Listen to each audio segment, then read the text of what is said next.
Welcome to the Rise to the Challenge podcast. Join me today. He's a global consultant, trainer, and executive coach, public speaker, author, and the creator of Squareball. It's David Lutes. How are you doing today, David? Really good. Nice to be here. Thank you for the opportunity to talk about your rise to the challenge. First thing we like to do with all of our guests is go right to the beginning. Talk about where you're from and what were you involved in growing up. Well, it's a pride thing, really. I'm from a small village in upstate New York in the Finger Lakes area, and we had 1,250 people. I think we have 1,700 now, and everybody knows everyone else's business. My mom and dad were both school teachers all of their lives in Trumansburg. Every one of my friends had my parents as teachers. I had my parents 7 times between them. So the other cool thing about the village is that my great great great great grandfather was given the land. He was the joint co-founder of the village after the Revolutionary War. So he was given the land as payment, and he set up a pub and a tavern, and his brother-in-law set up a grist mill and married, well, his brother-in-law, and they formed the village. And so, we're kind of rooted in the community, and it's one of those places where it's dominated by sport. It's dominated by community service. If you want to build a new playground, the whole village shows up at the school and constructs it. When you go fishing, you bump into your neighbor, and it's also the home of the highest falls east of the Rocky Mountains. It's higher than Niagara, and it's Indian land. It's traditional American Indian original tribes and clans. So it's just a wealth of history, tremendous scenery, stories to be told all the time. And the other thing, when I was growing up, it was the home of the Moog synthesizer. You're far too young to remember this, but the original synthesizer bought by the Beatles, bought by the Rolling Stones, was in Trumansburg, New York. So in terms of what I was involved in, pick a subject, any subject, all 3 major sports: basketball, football, baseball. We were a sports family. My brother and I spent our days making up new games in sports. My mother worried every day when we left the house for fear that we would come back bloody and broken. We are on our bikes in the woods, hunting, fishing, trapping, sport. That's what especially my brother did. Me, I was student council, acting, drama, sport, the community service, the captain of every team, president of every club, and my other big interest was girls. So it was quite normal, and we did quite well at it. That's what it was. My passions, personally, were reading, inventing games, sport, storytelling, acting. I was known when I was younger as the smart aleck wise guy who always had a quick answer. But at the same time, I was never afraid to be out front, take a risk, lead the team, lead the adventure, try something new. First place I wanted when I had children, the first thing I wanted to show them was the school that I went to. I wanted to go back and show them the school. And my mother went to the same school for 12 years when she was a kid, born in my uncle's farm. Same school for 12 years, taught in the same school for 32 years. And so I wanted life around the school, the sports we played. My parents were at every game. My friends and neighbors and cousins always reminded me that my brother was better than me, and he was. He was a lot better than me. Anyway, that was life. I mean, it was you rode your bike everywhere. The main street was less than a mile long. We don't have a traffic light. You could be at school in 10, 15 minutes at max on your bike. Walk across the street and walk for miles in orchards and farmlands. It was good life, really good. Do you think that living in a small community helped you find your passions a lot easier than if you were living in a big city life? Or do you think that it was definitely harder living in that small community? That's an interesting question. There were 110 kids in my graduating class. I would imagine 79 of them have never moved or been further than about 20 miles away from the village in their life. A handful of us were fortunate to have our sights set differently, and I'll tell that part of the story in a minute. But we didn't dream or think beyond the borders of Trumansburg very easily. And because we're a small town, therefore the teams were small. Therefore, we had great notoriety in the little villages around us. But when it came to playing Ithaca, which is the home of Cornell, which is Ithaca College, which is, the big city with only 30,000 people, to play against them in sport was a huge deal. To beat them was even better. But you didn't set your sights beyond Cornell, maybe. And you weren't going to get a scholarship unless you knew somebody or unless you were exceptional. You didn't dream of going to an Ivy League school or a top 10 or a Big 12 somewhere else in the country. You were going to stay within the community college or the state colleges of the area. So in terms of education, you didn't think too far afield. Because we were small in the sporting world, your chances of getting a scholarship were very slim.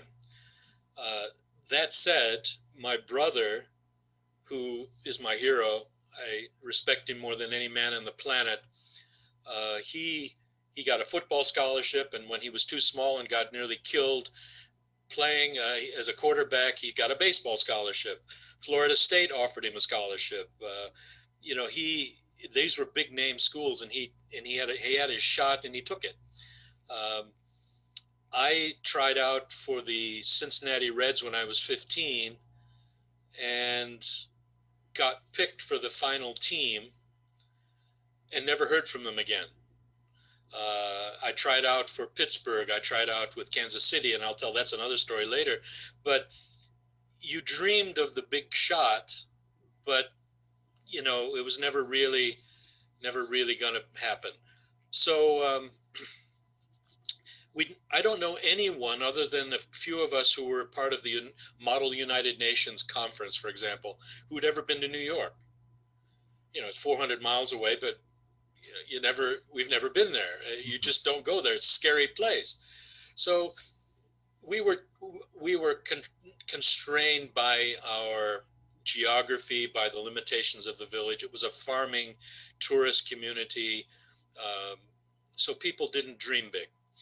So it was for me, I was going to mention this later. I'll mention it now. When I was 15 and I was playing summer baseball, I got hit in the head on the left side, and it knocked me out. It tore a hole in my retina, and its macular hole resulted. You won't know him, but if you look it up, Tony Conigliaro from the Boston Red Sox had exactly the same injury at the same time. I wrote him a long letter, and he never wrote back. That's why I'm a Yankee fan and not a Red Sox fan. But what it did was it ruined my depth perception. So I had to change my direction, the way I'm thinking. I'm no longer going to be a second baseman. I'm going to be a pitcher. I'm no longer going to bat 600. I'm going to bat -4. So that changed my perspective on sport. And instead of being a fullback or a wide receiver, I now have to be a kicker or a punter only, because insurance wouldn't cover us any other way. So my whole last 2 years of high school changed dramatically, and I focused much more on politics, school politics, not social action, but community service. I still play sport, but I also got into dramatics, and I got into things like the Model United Nations and Boys State and that kind of stuff. So I was kind of setting my sights differently. And then in my final year, in my junior year, when I got selected as an exchange student, the whole world changed. Now suddenly we'd had exchange students stay with us from South Africa, from Australia, from Japan, and that kind of lit a fire in me. I'm thinking, oh, but when I got selected, they offered me Bolivia or Australia. Oh no, they offered me Australia. Then some Americans in Australia got very drunk at the age of 16, 17, and they banned American students from ever coming again. So then they offered me Bolivia or South Africa. Now, all I knew about Bolivia was American protests in the street, people burning American flags, a revolution every second year. No thanks. So I chose South Africa, and it changed my life, completely changed my life. You talked about your brother was a huge inspiration for you. Is there a key moment that you kind of told yourself, this is who I want to look up to in a way? Yes, yes. And he will be offended when I tell this story, but that's too bad. He's 2 years older than me. He was Mr. Most admired, most dramatic, most handsome, most whatever guy in town. And I would go to a school dance at another town, and I saw a cute girl. I went up to ask her to dance, and she said, okay. And as we start to dance, she looks at me and said, "You're John Lutz's brother, aren't you?" And I go, "Yeah." "Is he here?" And so I became known as John Lutz's brother as opposed to Dave Lutz. So there's this shadow that I have to walk in, shoes I have to fill, especially when he went off to college. But so that's not the moment. The moment was he was a freshman in high school playing varsity ball, had a gun for an arm. He was a five-tool player in every sense of the word, and he hit a grand slam to win the game. And he just when he got to home plate, and we all crowded, I was a bat boy, so we all rushed up to home plate, and he just looked and said, "Cool." It was not ego. It's not about, and I always admire the fact that he worked so incredibly hard. I watched him discipline himself, practice his running, practice his throwing, practice his batting. He would check his traps in the morning, get up 4 o'clock in the morning and check his animal traps. And he would skin the animal, stretch it, come upstairs, wash his hands, get his cereal. And while he's eating cereal, he's doing his hand grips with his left hand. And why? Well, because he wants to be a switch hitter, and he has to get his left arm and hand stronger. And I watched this guy for years and years, and he just never stopped. He had a heart for the game. He had the skill, but he never believed that he had enough. And then he went on to teach middle ed. He taught special education for 25 years. And he stuck at it in ways that I could never have done. So anyway, back in those days, he was the guy. My dad was ahead of him, but John was the sportsman that raised the bar really high. I wanted to be him. As you're being known as your brother's brother, what did you do mentally for you? Were you trying to always figure out a way to how to change the identity to? Oh boy, did I! I had to adopt a different identity. I had to. He wasn't an honor student. I tell him frequently that I think he read one book in high school, and that was called The Kid Who Batted 1,000. I'll never forget it. But I was a voracious reader. I was always writing stuff, and so I made my mark as a scholar, as an honor student, and as president of the student council and all that kind of stuff. And I made my mark as the innovator, the leader. I mean, for example, my dad was the head of the Teachers Association. I was the head of the student council. We formed the Student Teacher Association, and we ran the school for 2 years.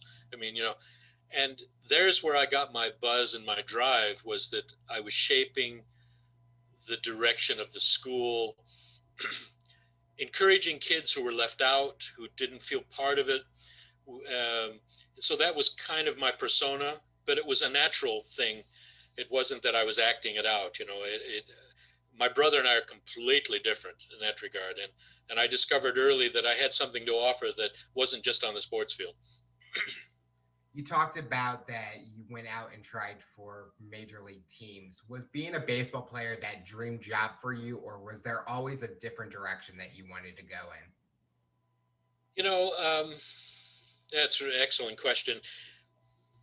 I wanted to go to Annapolis Naval Academy, for example, and I applied. I got interviewed, but because I did Latin instead of German and French, and the reason I did that was because I had a busy schedule with school politics and sport, and therefore that disqualified me. And then also I was legally blind in my left eye from the injury. They disqualified me, and so I I wanted to be a math teacher like my dad or an English teacher like my mom. You know, that they were so good at it, and I just admired the way kids responded to them and how they just extracted the best out of kids. I just love that whole thing.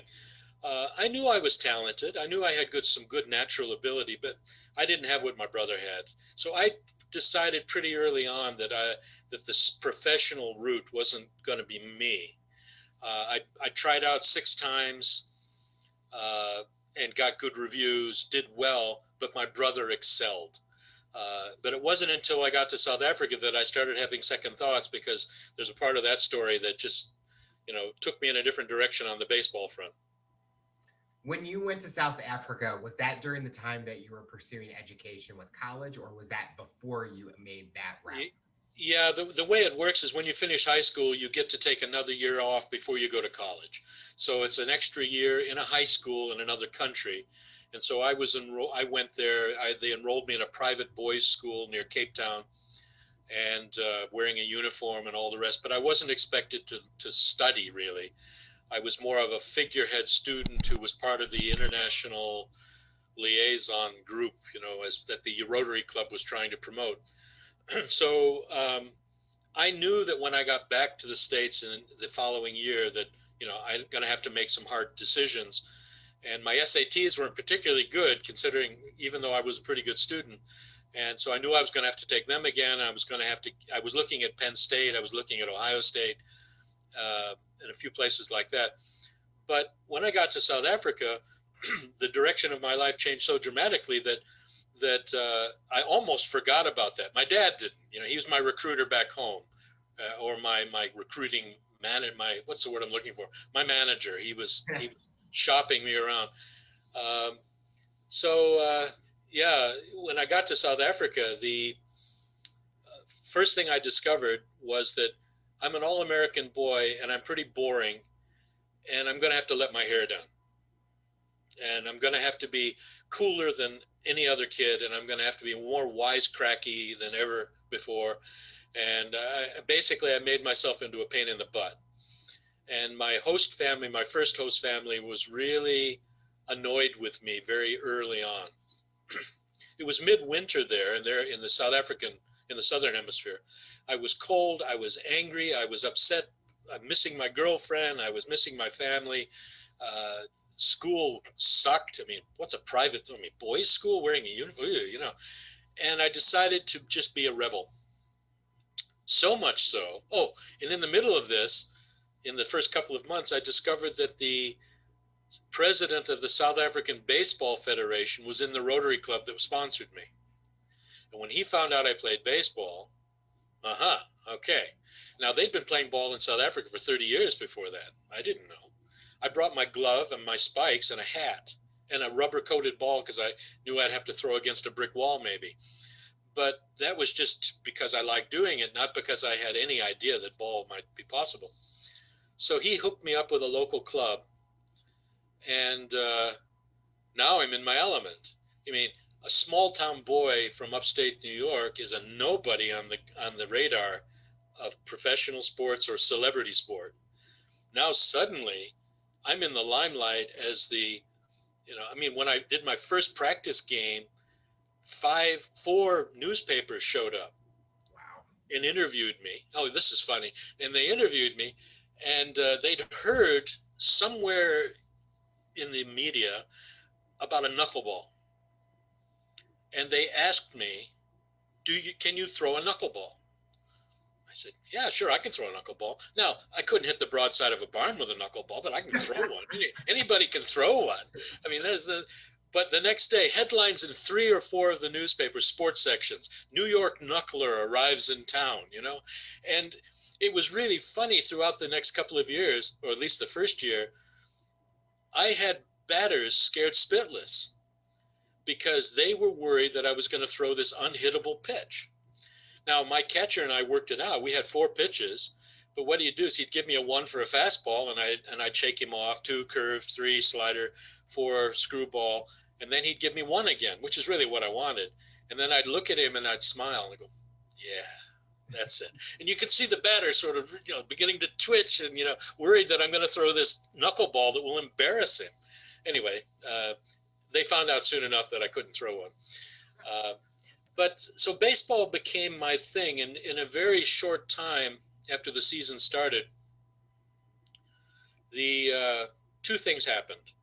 Number one, they pick an all-star team for the province. And I got picked for the all-star team. It's called Western Province, just the Western Province team. And I was a starting pitcher for Western Province. The other thing was the Rotary Club decided that they had enough of me. I found out a year later that they were actually planning to send me home. First time in the history of Rotary. I was that bad. And they said, we're going to send you to a Christian camp. So I saw the brochure and I said, well, they're going to do Bible study and they're going to do this and that. And then there's sport. And I go, okay, I can, trampoline. I'm good on the trampoline. Other sports, I can do those. I can learn any sport. I love sport. But when I saw that there was a sort of a Bible element to it, I went to my host father and I said, look, I'll go on this stupid camp because it's spring break. But you need to let them know to keep their religious mitts off me. Now, I'm saying this because I'd never held a Bible in my hand, never been to Sunday school, never been to church, didn't even know the most basic Bible Christian stories other than Christmas, which I doubted. My dad was an atheist. My mom was a closet agnostic. So I had absolutely zero reference points for this. Anyway, I went to the bus to go to the camp that was taking us into the country, all boys. And the lawyer who was going to be the head of the camp met me. And I saw my host father kind of whisper in his ear, this kid's got problems. And the leader came and spoke to me and tried to be nice and, blah, blah, blah. And I said to him, look, just keep your religious mitts off me. I want nothing to do with your religious stuff. And so he described me later in an interview he did as an angry young man. So long story short, lots of sport. The leader of the camp, the tent that I was in, was a Baptist minister. I think he wanted to quit the ministry by about Thursday. My questions were so tough and I was so argumentative and just a wise guy type. And besides that, I could do a 1.5 flip on the trampoline, and that had raised my status. But then on the Thursday night, the leader of the camp shared the message I'd never heard before. I went to him afterwards to say thank you, and found myself grabbing him by the shirt, shaking him uncontrollably, crying and shouting, why has nobody ever told me this before? This is the most amazing news I've ever heard. And he said, we must sit down. And we did. And he prayed with me. And my life, I'd like to say then that it was at that point, I didn't know really what it meant, but I hung a sign around my neck that kind of said, now I'm under new management. And I really didn't know what that meant. So now I got Rotary Club has decided that they're going to let me stay. When I got back, apparently I was a better kid. Baseball has got me in the limelight. I've been on the Western Province All-Star team. And then came November of that year when the Western Province Baseball Association organized a special All-Star game because the owner of the Detroit Tigers was in town on vacation. His name is John Fetzer. And he threw out the first ball and he sat in the press box and the media was all around him and it was a big deal. And I was the starting pitcher. I was only allowed to throw 3 innings. I did. I struck out 9, walked 1 hit. It was that kind of day. Awesome northwest wind, the northeast wind, which made my curve just unhittable. Long story short, we won the game. I was called to the press box, and Fetzer walked right up to me, right into my face, and the camera's clicking and people writing. It was one of those. I've never had this before. This was just so weird. And he said, "Son, you got a mighty fine curveball. What are you doing next month? What are you doing in February?" And I said, "I'm an exchange student." He said, "I want you in Tigertown for spring training. Not single A, not double A, not triple A. Go straight to Tigertown for spring training." And so I'm sweating and can't breathe. But I said to him, my life has begun to change, and I really need to finish this year.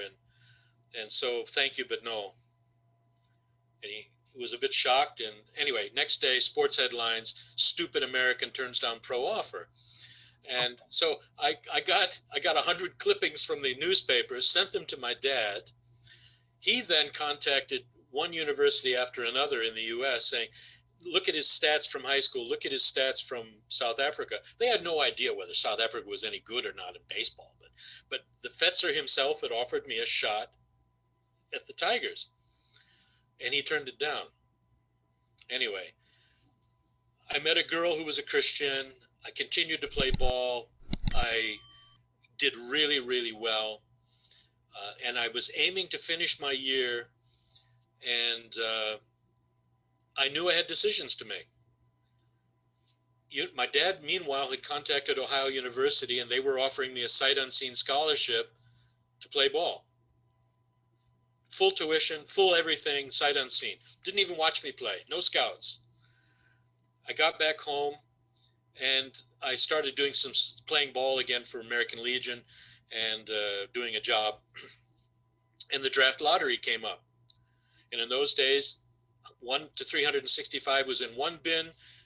January 1 to December 31st was in another. They reach in, compare the numbers. My mom sat home watching it on live TV, and I was number 52, which meant I could probably, with my record, with my high school career and all the rest of it, probably end up in Vietnam leading the troops, which really wasn't my idea of fun. The same time, almost the same week, so I had to make a decision. Do I apply for a deferment?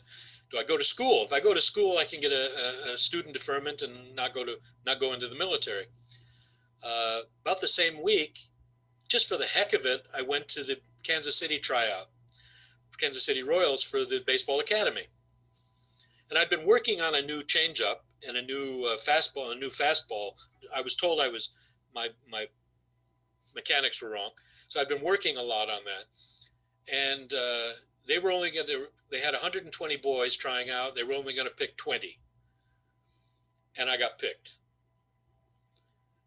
My dad's now beside himself. Oh, he's got to decide now. Is it going to be, call John Fetzer, go to Detroit, or is it Kansas City, or is it Ohio U, or, what's going on? And I turned them down. I said, no, I think I want to go back to South Africa. And my dad freaked out. And that same week, we got a call from South African, the club, saying, we want you to come back on a contract to promote and teach and coach and play. And also in the so-called colored townships. And this was the heat of apartheid. So working with a so-called colored team, non-white team, as they called them, was exceptional and illegal, but we were going to do it. But he also wanted me to bring out equipment, balls, uniforms, and all the rest. And while you're at it, we want your dad to find another player to bring out with you. So now I've got Ohio U, I got Kansas City, I got Detroit, I got the Army, and I've got a chance to go back and play baseball. They'll find me a job, give me a place to live, but all I do is play ball. And besides that, I've had this change in my life as a Christian thing, and my whole world's changed. My whole direction has changed. So my parents and I, we sat down and had a long chat. First thing that happened was I got a 4F deferment that said I'm permanently deferred from the military because of my blind eye. Go figure. I was complaining to God about that one for a long time, but now suddenly I'm not going to go to Vietnam. I get to go back to South Africa. I turned down the scholarship, didn't, of course, go to Kansas City, and arrived back. And my parents bought it. They accepted it. They said, okay, you're a big boy. You're 19 years old. You do your thing. Nobody else from Trumansburg had ever left the town, so this was kind of cool. And I arrived back and just did church stuff, youth work, baseball, and more baseball, and a girlfriend. And that was my life. Oh, and then the other player, the second player came out. He was from Ithaca, and we did that year together, and we made a big mark on the game. And we finished that year. And I think I calculated that because the seasons, I played baseball, high school, summer, all year in South Africa for 10 months, back to home for all summer, back to South Africa for another year. I threw 75,000 pitches in that period. And my shoulder was shot. And, but long story short, we did the year and the game was picking up. More Americans were wanting to come out. And in the middle of all this, the coach of Cornell contacted Rob Nelson, who's the owner of Big League Chew Bubblegum, and said, Rob, we really think this would be a good idea for you. He'd finished Cornell 4 years before. Cornell. And he went to meet with my dad. My dad sold him on the idea to come out and play ball. And then a month later, there was Rob, big as life, total hot dog, great lefty, cheated on his pickoff move, but I don't care. It was a balk, but nobody called it. He's on my team. We're good. And we became really, really good friends, and we played ball together for a few years, and it was really, really,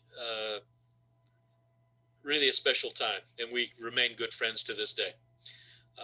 Actually, we didn't see each other until last year after 45 years. So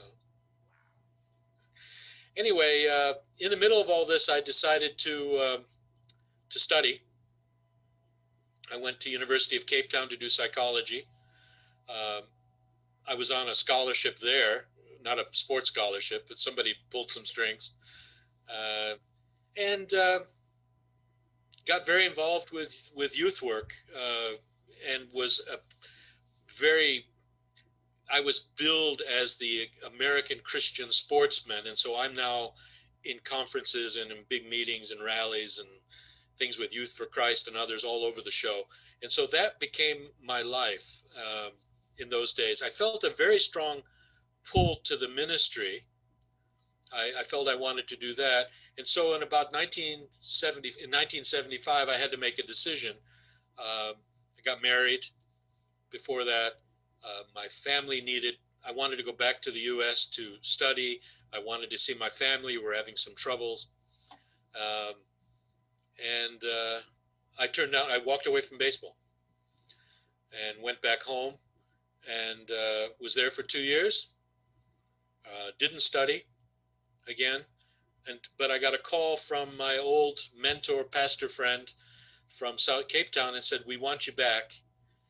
Not to play baseball, David, not to play baseball. We want you back to lead our university program, and we want you to go full-time, and which I did. And eventually then I went to theological college and studied for 4 years, got ordained, and was now, one funny thing. In the middle of a sermon in an obscure place in some middle part of South Africa, I see 4 guys sitting at the back of the church in the back pew. And they're kind of looking at me and kind of waving. And I thought, the one guy looks familiar. Long story short, he and I played baseball together back in Cape Town. He started a team locally and he wanted me to come and play again and coach one of their young players, developing as a pitcher. And I played one game, blew my arm out, blew my knee out, and decided I better just keep preaching rather than playing. That would probably be safer. But now remember that all of this what I was involved with now was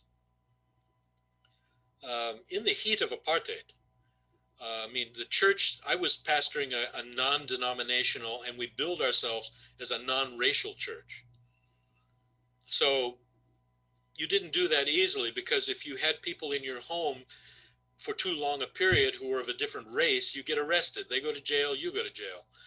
But we set our stall out publicly to be non-racial, non-denominational. And that was good preparation for me, because that was going to set the scene for my thinking about the work that I now do, or began to do later, globally and with other cultures and other countries. But so my family had more issues, and I hadn't seen them for a while. By the way, my atheist dad called me up in the middle of all this and said he respected me and admired what I was doing. Even though you turned down Detroit, Ohio State, Kansas City, even though you turned it all down, it took him 10 years to get there, but he did it. And went back to the U.S., helped my family get back together. Was a chaplain at a school, worked for a big university in Chicago, was a recruiter. And I started thinking about, my own career. I had left the ministry, but now I got to think of what to do with myself. And wow, we've got 30 minutes, right? So I think I've mentioned this to you before, that on the plane ride, I want to go back a minute, on the trip from Cape Town back to New York, I sat with a vice president of HR for some company, and we spent 20 plus hours together. And he finally looked me in the eye after all this time of counseling me, listening to me. And he just said, David, you need to get into human resource development. You need to get into human capital management. You need to train leaders. You need to unlock the potential in people. If you don't do that, you're going to be miserable.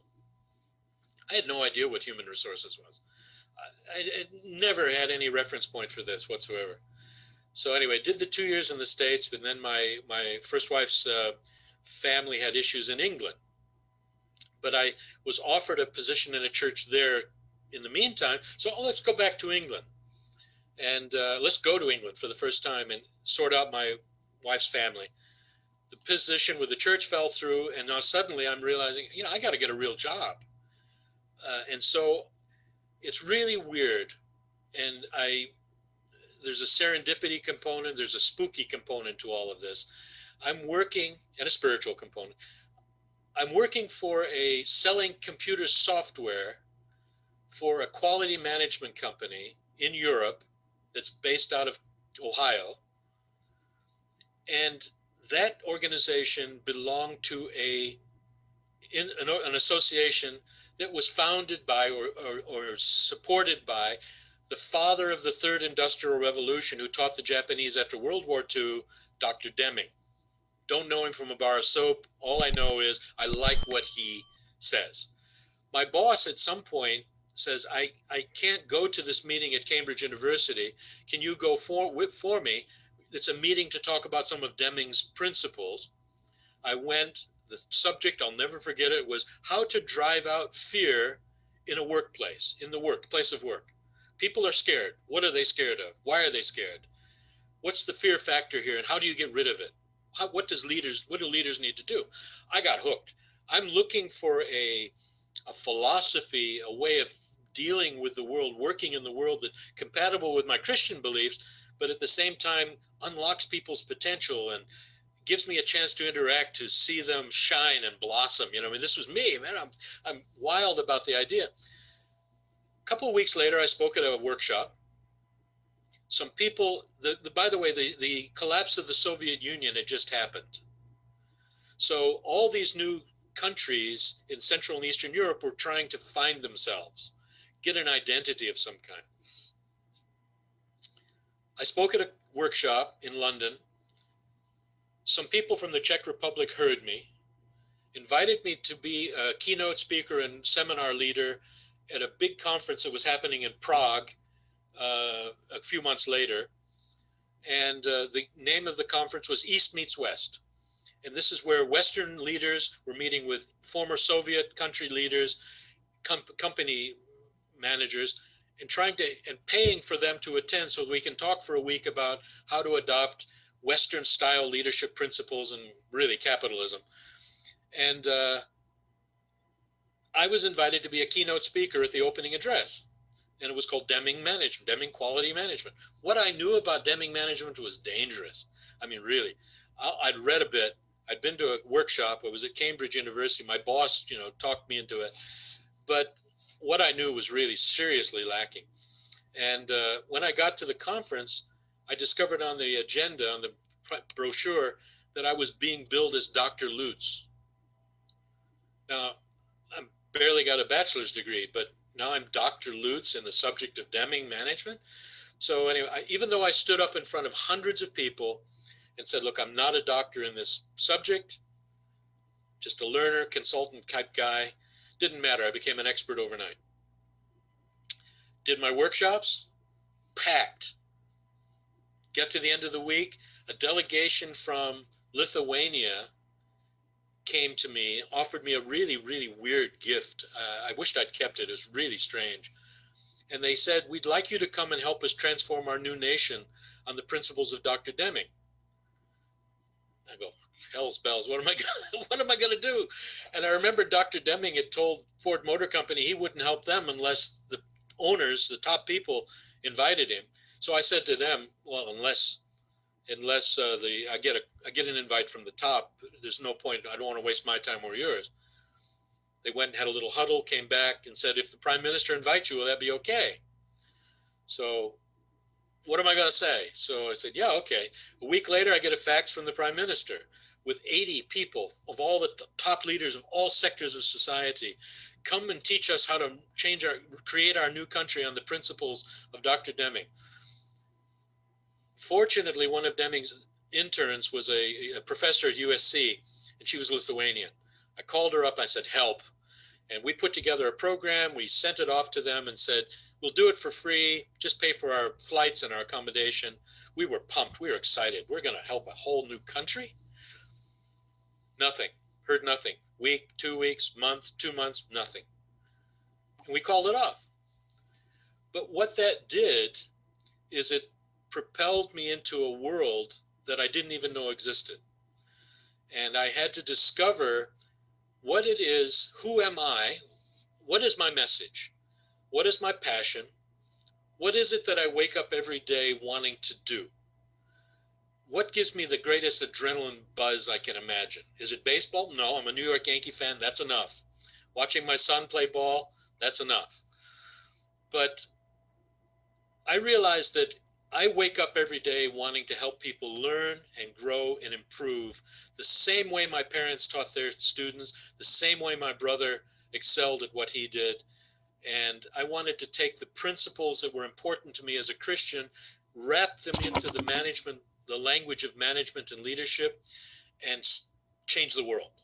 That was me. And I won't go into all the details, but a series of events just happened after that, and working with NATO, working with Polish communists, working with mafia, Ukrainian mafia, on and on and on. My whole life over the next 10, 12 years was just focused on training, developing leaders and managers in the former Soviet Union and in developing countries. And that's how I cut my teeth on how to be a human capital development, talent management, organizational development consultant and coach. So. When you're looking back at your career, is there any kind of regret or moments that you thought, maybe I should have taken an offer with this pro baseball team? Or do you look at the path that you've taken and it was the greatest learning that you could have done for yourself as a personal growth opportunity? No, I don't regret saying no to the baseball or even to the scholarship. And in a sense, it's easy to say this in hindsight. I mean, sort of 40 years later, if I had taken the scholarship, if I had gone to play pro ball, which I wasn't good enough to do, I really didn't have what it takes. I'm too short, and I don't love the game the way my brother did, for example. If I had done that, then that experience with Deming or that experience with Ukraine and they would never have happened. I wouldn't have met my second wife, who's Ukrainian. We wouldn't have had, 20 years ago, after, 25 years ago now, 20 years later, to have a boy like this. I've got kids in England. I've got a grandson, and much of that wouldn't have happened. All of it none of it would have happened. Would have happened if I had said yes to a route, going down a different route. It's easy to look back and say, what if? But as I said, I hung that sign around my neck, and I kind of felt like, well, it's not that I want to hold him responsible for my mistakes, but he's got the rudder on this one, and I got to just put the sails up and hope that I go in the right direction. I do regret not completing my education.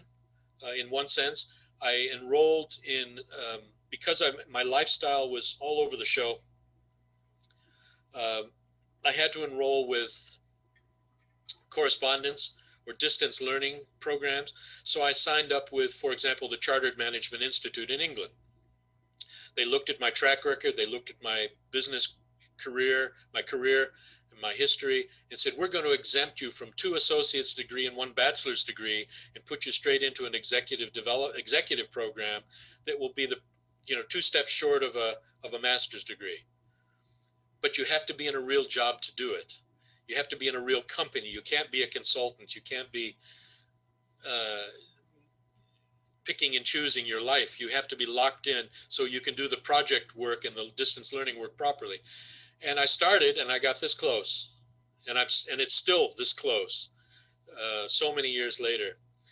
And I regret not finishing that. And there are a few technical qualifications in the world that I live and work in that I wished I'd had. That said, I've spent a lot of time picking up the pieces of well-meaning PhDs who do what I do, who haven't got a clue how to talk to a struggling Ethiopian middle manager who is struggling with how to motivate and encourage his people. I mean, he refers them to a white paper he wrote. I'm not saying I'm better than that, but I'm the kind of guy that'll get his hands bloody and dirty and get alongside this guy and find out what really makes him tick and why it is that he feels he's failing to motivate his people properly. And that's the kind of style I have. So regrets, I don't regret. No, South Africa is a definite, absolutely critical. There are a few, but God is good. He's helped me sort of salvage some really dumb things I've done and turned me around. So I think there's always been a huge conversation with people where does really the education help you with the real world situations that you go through? And I look at the time where I was in college and I'm thinking, what have I learned there that I'm actually utilizing right now? And I think I learned better getting myself into the projects, getting into the situations, because that's where you're going to learn everything. I think college kind of gives you the basic ideas of what happens, but I'm always been a street smart person, not a book smart person. Yeah. So when you're saying that you kind of thought the education, but you look at the things that you've been able to accomplish and learn throughout your journey, it shows that you have been able to put yourself in those situations and learn as you've gone. Friends and family have freaked out over the years when I'm looking for a change of direction or maybe a shift in jobs or career, not so much career because I've been locked into this kind of thing for a long time, just has different flavors and different labels. But when looking through a job board of some kind and I see a position and I'll show it to a friend and they'll say, you can't do that. So, yeah, I can do that. Yeah, I can do that. All it takes is you just got to be the way you ask questions, the way you solve problems, the way you communicate, the way you build trust, and the way you are transparent and authentic. That's all you need to make it work. No, but you've got to have a degree in nuclear physics. No, you don't. but so I've always kind of had this idea that, at least as I've got older, I've recognized to play more to my strengths and not expose my weaknesses quite so much. But in those days, I could do anything. Yep. But it wasn't that I was rash and reckless and took too many risks. It's just that I was never afraid to try.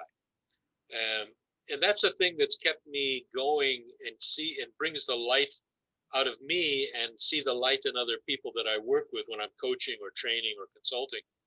To see that light come on that says, I have worth, I have value. You're treating me with respect. Therefore, I know that I have, there's real integrity involved in this relationship. You're helping me to see things about myself and to unlock things in me that I didn't know I had. But more than that, one of my famous phrase, I'm famous for this phrase. One thing I'm helping people not to do is don't boil the ocean. Boil a teacup. Start small, one step, do something new and different and better. And I'm right there with you. I'm not going to just throw you in the deep end. I'm going to be your coach. I'm going to be your guide. And that kind of style, I'm not saying it's the only way, but it's really brings out the best in me, and it brings out the best in the people I'm training and coaching. I mean, if I get a chance to go away to Yambu, Saudi Arabia for a couple of months, which I've done many times, and I'm training mentors, training coaches, training new leaders, developing new leadership programs, building a corporate university, things like this, that works, not theoretical curriculum, but practical work-based applied learning. And I come home and I'm exhausted. And my family my son or my wife will kind of say after a day or so, we really would like you to go away more often, And I go, thanks a bunch, No. The point being is you obviously enjoyed what you were doing. You've come back tired, but you've come back richer. And you've come back pumped. And you're such a nice person to be with when you're like this. And I said, okay, let's talk about the other times. No, just go away more often and come back nice, and so that's a principle that, when I work with companies now, I'm trying to help them understand a message of organizational wholeness, for example. What does it take to make a person want to give more, be more productive, contribute more meaningfully, stay longer with the organization? What does it take? Well, I often work out with them. What are the top 10 reasons why people want to do that? Well, number 10 is I like my job, and number 9 is I like the people I work with. That's number 8 is it's a safe place, mentally, emotionally, physically, to work. And you go up the ladder. Compensation and benefits is like number 5. Number 2 or number 3 is I'm valued and treated with respect, and I realize what I'm doing has real importance, and I'm respected and trusted for that. Number 2, my boss and I have a good relationship. People don't leave organizations, they leave managers. Number 1, I have a career. They're investing in my future, investing in their future through me. Now, when people have that, and when they can discover that, and a company will recognize that that's not just a good and right thing to do, but it's actually smart business, well, then the person thrives, the department thrives, the colleagues, the peer groups thrive, the organization is successful. The person goes home looking forward to going back to work tomorrow. Their family benefits, the community benefits. There's a wholeness message here, and that's what in the books that I write, or the training that I do, and the coaching and counseling, training, consulting that I do.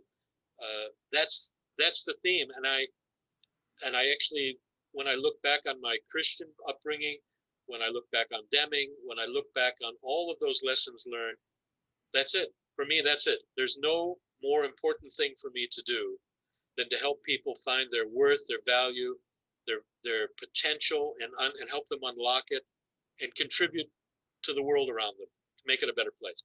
I mean, that sounds a bit altruistic, but I've done it in 30 countries now, and it doesn't matter whether it's Indian or whether it's Russian or whether it's South African or Ethiopian or British or American.